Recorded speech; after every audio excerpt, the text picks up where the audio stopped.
Okay, so now using those same principles that we're stuck on the same song, right? We learn these kinds of inversions, and these have all different kinds of names for what various people will call them. That's just my box, so I find the key, and I always have those inversions in my back pocket. With Desert Song, there's a way that the guy who actually wrote the guitar part plays it, and he plays it using F-shaped, which you'll see in some videos, F-shaped inversions. So if you go down to your first position and you play an F chord, and I'm sorry, this is getting a little wonky, my lens is kind of fish-eyed, right? You have your C chord, and F is very similar, where you just basically move to the thinner strings, and you bar the first two strings on the first fret, second fret G string, third fret D string, right? That's an F chord. Well, guess what? If you don't play the low E and the A string, you can move this shape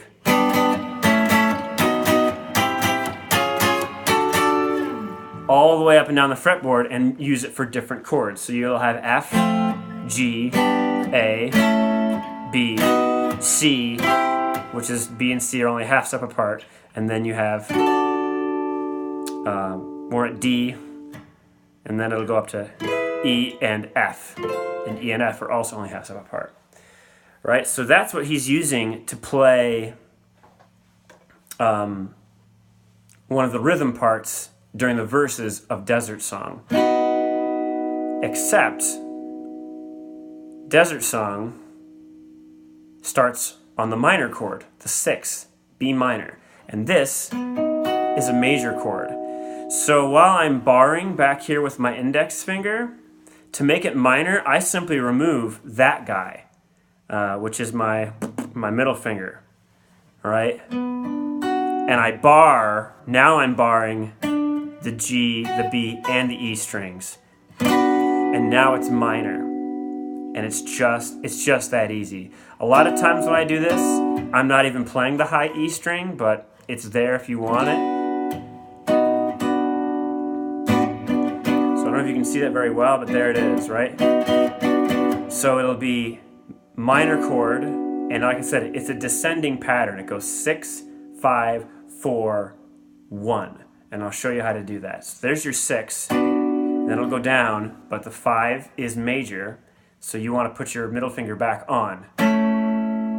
And then the 4 chord is also major, so the shape stays the same, you just slide down a fret. And then we're going to pull it back up, except now we're on the 1, and we're going to use a different type of inversion. We're not going to use we're technically no longer using the F-shaped inversion, but really, you can think of it as an F-shaped inversion. We're just going to do an F suspended. Just throw your pinky on now, on just below. So to play so let's say we're playing the 4 chord, which is, the 5 chord, which is your A, and just put your pinky on the G string, right? 7th fret G string. And now you're essentially playing a D2. Right, so if I play a D2 bar chord, I just bar this whole fret here, the 5th fret, and then add on the 7th fret of the D and G strings, strum all that without playing the low E. We're not playing that.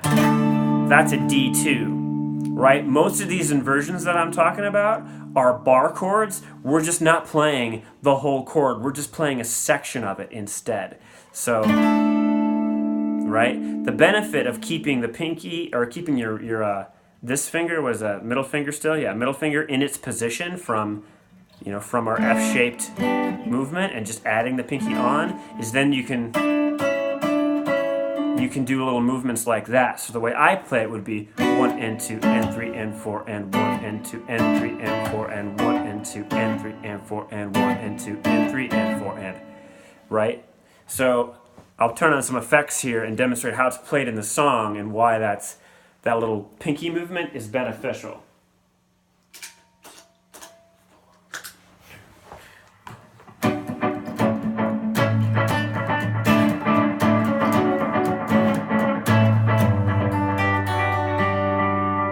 Now I just did something totally different there. That's how I play it. I don't think the guy at Hillsong plays it that way. I just added a cowboy G chord at the end of it. Because there's your B minor. So you got that delay going. 1 and 2 and 3 and 4 and 1 and 2 and 3 and 4 and 1 and 2 and 3 and 4 and. Because the riff ends on G and it stays there sometimes, I just go ahead and play, but I play individual notes. I'm not going to go, I'm not going to strum that big chord. That's too much. I'm just going to finger pick, which is a good skill to learn, but for now I'll just use my regular pick. And this is what's called a major seventh, so I got my, on the high E string I go, right, pinky movement. But anyway, that's not important right now. That's if you want to get fancy later on. The important part is getting the 1 and 2 and 3 and 4 and 1.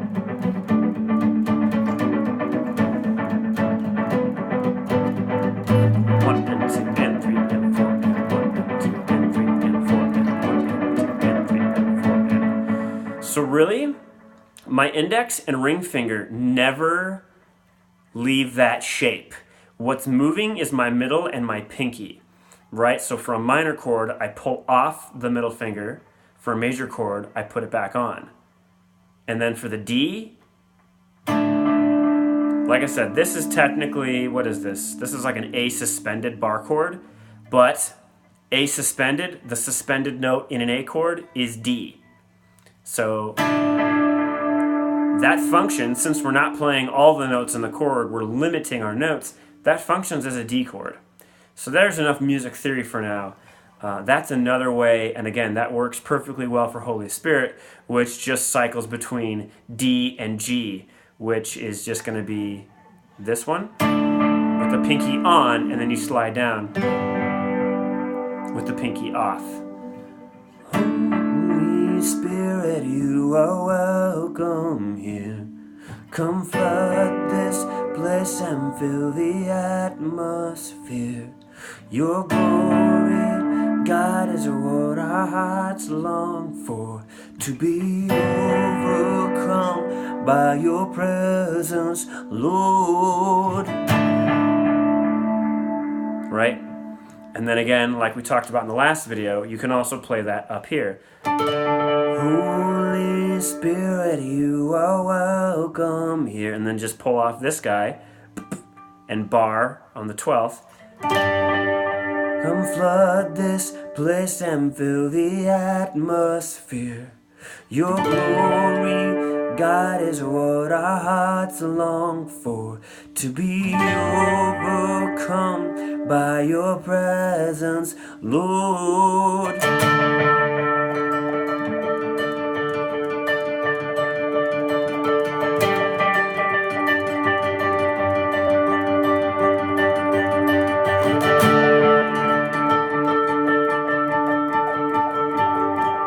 Right?